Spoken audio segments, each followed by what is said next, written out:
learners, welcome to the yet another session of environmental and occupational hazards. Today we are going to discuss about occupational health hazards in mining industry. So we have to recapitulate what we have studied in the previous session. Food safety hazards we have checked, and then they are associated with the animal feed that may be biological, chemical, sometimes it is physical in nature.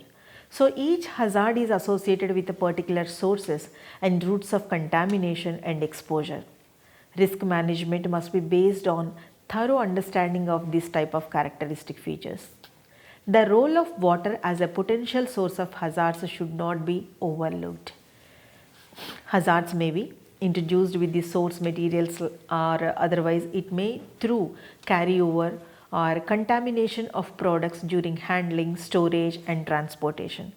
So the presence of a hazard may also resulted from the accidental, sometimes it may be deliberate, that is a fraud or bioterrorism in some cases, and deliberate human interventions. And risk management should be based upon the preparedness and prevention rather than the reaction after detection of the problem.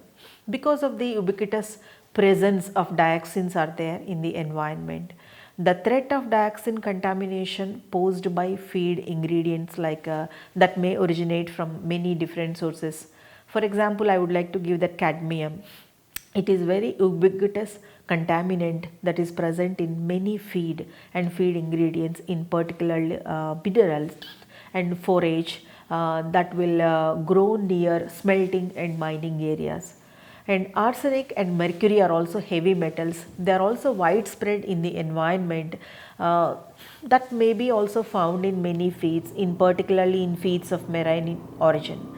And lead is also another contaminant, and it is the microbiological hazards are also there, like brucella infection or otherwise salmonella infection, and endoparasites like echinococcus that will be considered as a chemical and biological hazard. Dear learner, today we are going to discuss about some of the occupational hazards that are faced by the mining industry workers. We know that mining is one of the ancient occupation. It is also long recognized as being arduous and liable to injury and disease.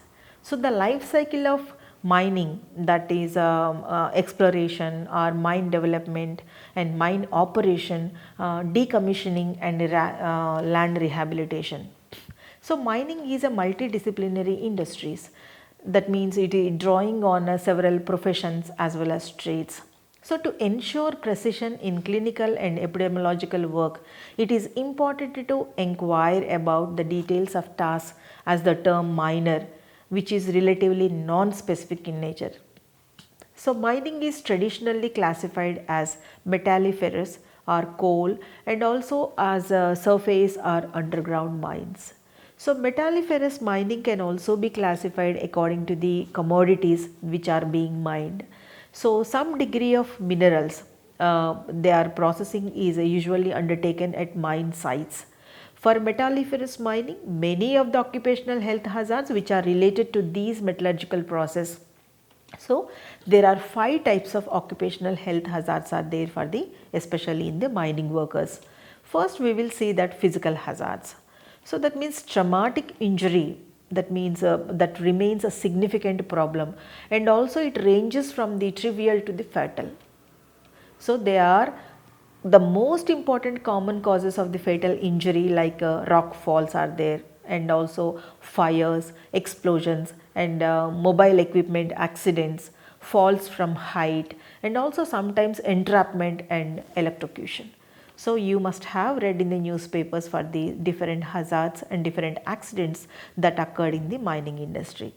Less commonly but recognized causes of the fatal injury, like flooding of underground workings, and also sometimes it is wet fill releases from the collapsed bulkheads, and also air blast from the block caving failures. And noise is also an almost ubiquitous in mining industry.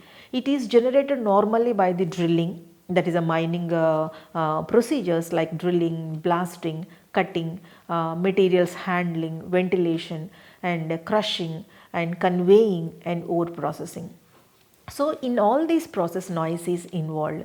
So controlling noise has proven very difficult in mining because these procedures are compulsory, and also they are noise induced hearing loss remains very common in mining workers. So noise induced hearing loss is one of the most reported occupational diseases in mining.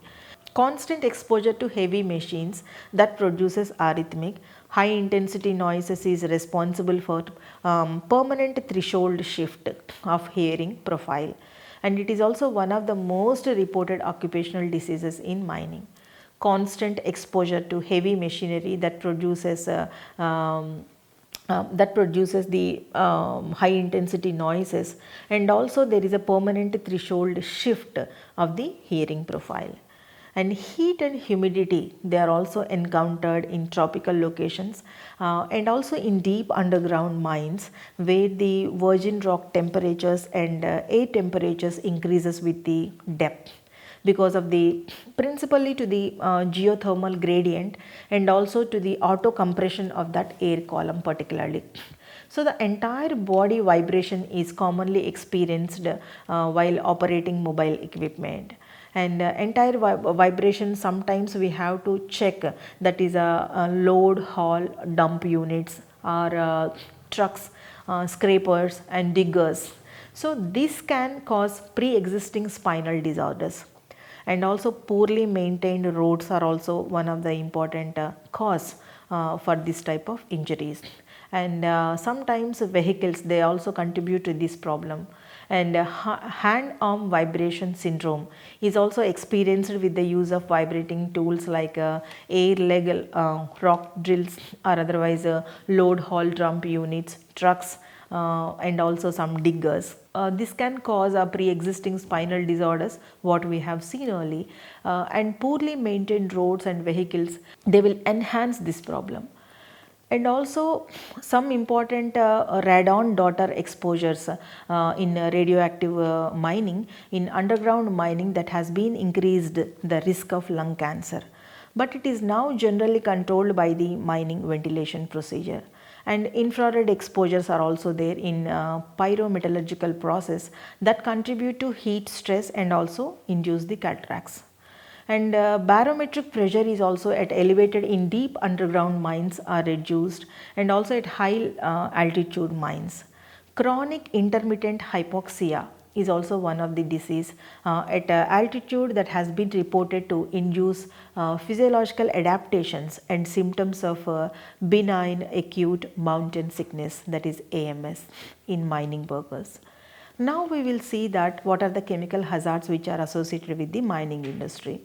Crystalline silica, it is a long been a serious hazard in mining industry with the risk of the silicosis, and also it is very worst during dry drilling. Silicosis is a form of occupational lung disease that is caused by the inhalation of crystalline silica dust. If you will look into the pictures, you will observe that it is marked by the inflammation and scarring in the form of nodular lesions in the upper lobes of the lungs. It is a type of pneumoconiosis. Silicosis particularly, it is in the acute form, is characterized by the shortness of breath, cough, fever, and also sometimes it is cyanosis, that is a bluish skin. And prolonged exposure to the crystalline silica, that can also cause chronic obstructive pulmonary disease and increase the risk of the lung cancers. So dust mainly from the iron ore or silica and mixed with the dust like asbestos, which are common chemicals to which miners are exposed to. So explosive residuals like nitrates and sulfur, and they are also present in mines. Especially coal dust, it has also been a serious hazard in mining, causing the coal workers this type of black lung disease, and also cause the obstructive pulmonary diseases. Coal dust and methane gas explosions in the underground coal mines remains a serious risk for the requiring the comprehensive monitoring and then management. Now we will look into the biological hazards. Biological hazards like malaria, dengue fevers are more common in hilly areas of mining industry. So the risk of tropical diseases like malaria and dengue fever are which are substantially and then also at some remote mining locations, and leptospirosis and also encylostomiasis were common in mines, but also the eradication of rats and improved sanitation has been controlled these hazards effectively in the developed world.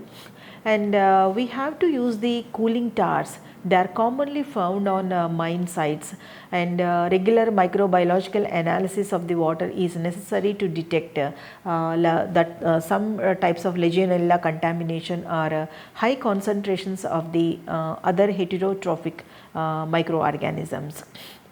So now we will go for the ergonomic hazards which are faced by the mining workers. So there are the mining has become increasingly mechanized.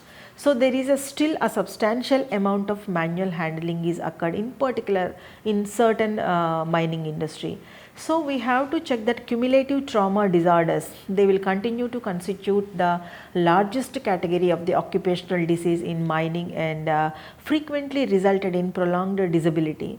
And for example, low roof or otherwise undulant surfaces, and poor lighting and high noise and dusty environments, this type of criteria is there. They will definitely cause the several musculoskeletal disorders. And also repetitive strain injury along with the heavy manual material handling, that can also be affected the back or the shoulders, forearms, wrists and then hands. And if you will see the psychosocial hazards, this is the name normally used for those hazards that can have an impact on psychological health or mental or emotional well-being of a person, whoever it is or whatever it is the sector. Drug and alcohol abuse, these have been a difficult issue to deal with in mining industry, but policies and procedures, they are now in place in most large mining operations. According to the survey on drug use and health, that is NSDUH, which is conducted in USA, heavy alcohol use amongst the full-time employed persons across the industries, and alcohol consumption is highest among miners. So a worker who is staying near the work site should be away from the family, is associated with isolation, depression, loneliness.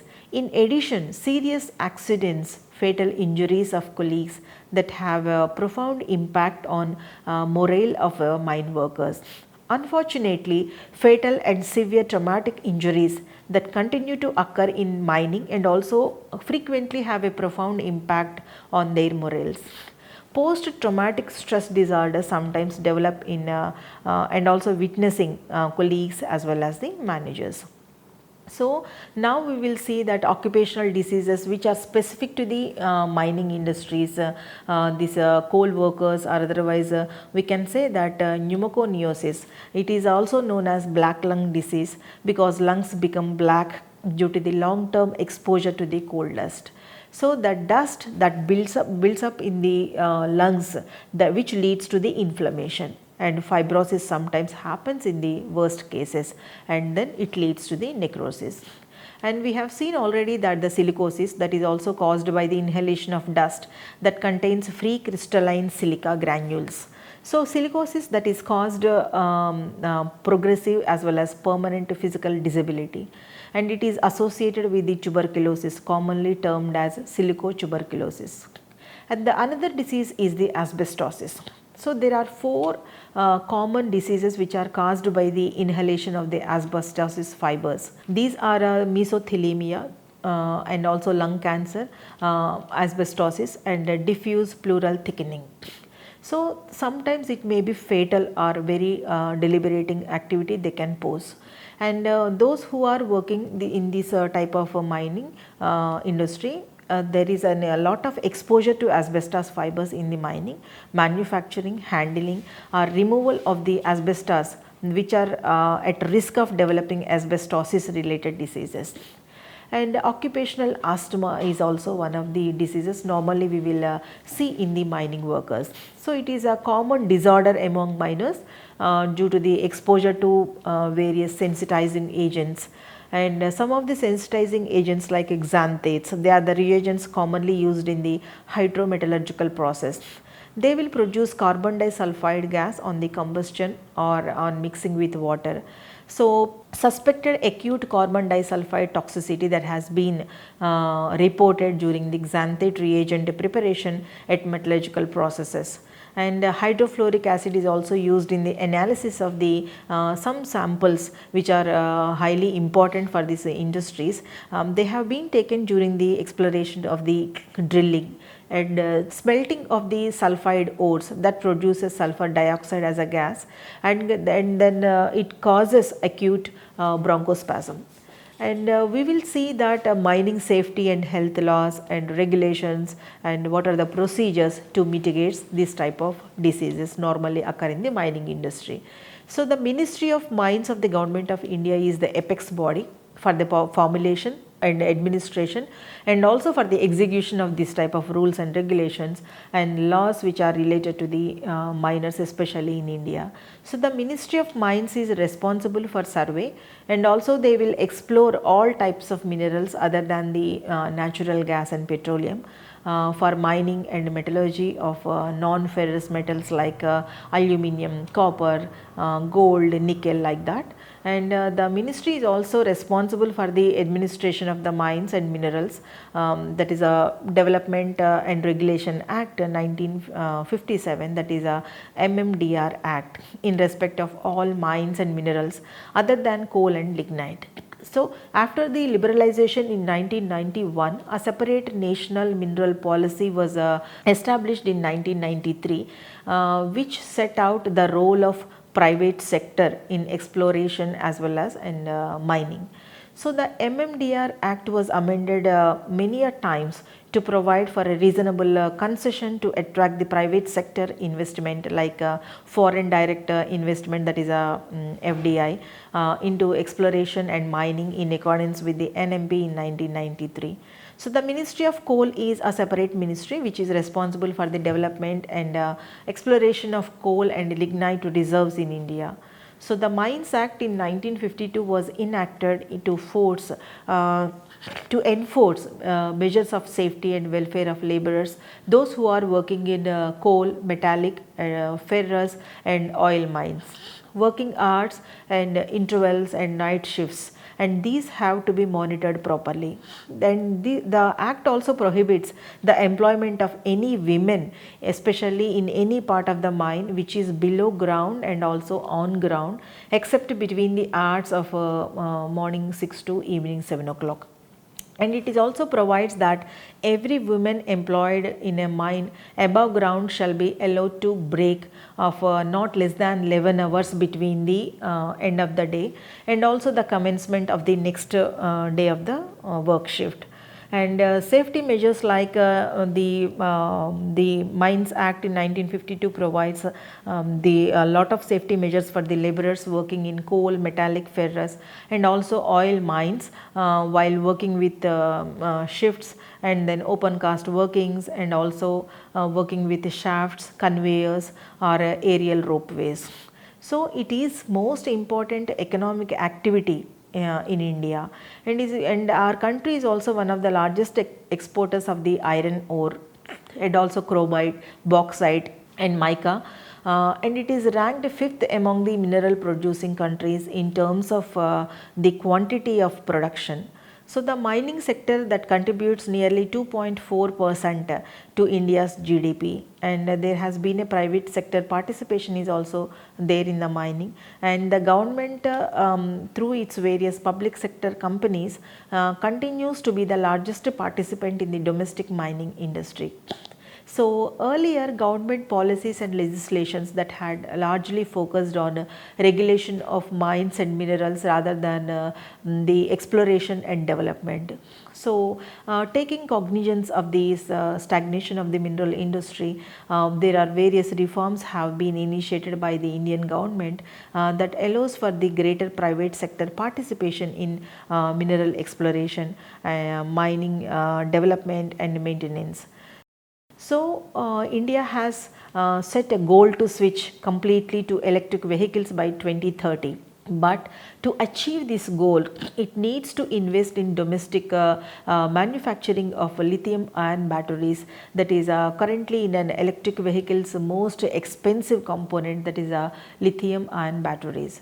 So the Niti Aayog, that is a government of India's think tank, that has been observed that India does not have adequate reserves of some of the most important lithium ion components like lithium, cobalt and nickel.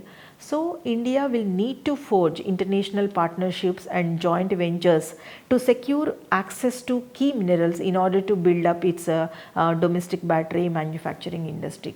So dear learners, so far we have seen varieties of hazards that are experienced by the mining industry workers.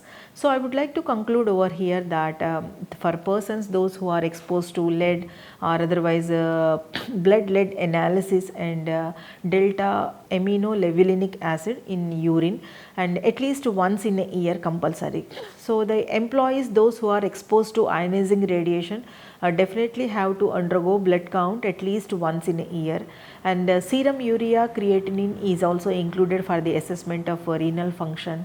And in addition to the routine urine, fasting and postprandial blood sugar should be done for the early diagnosis of diabetes mellitus. And for employees those who are exposed to the manganese, and special emphasis has to be given to the behavioral and neurological disturbances like speech defect, tremor or impairment of equilibrium, and also some emotional changes.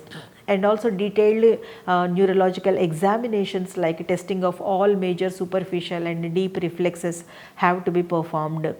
In addition to these measures, blood pressure and also detailed cardiovascular assessment of employees, that like electrocardiogram and complete lipid profile has to be undertaken.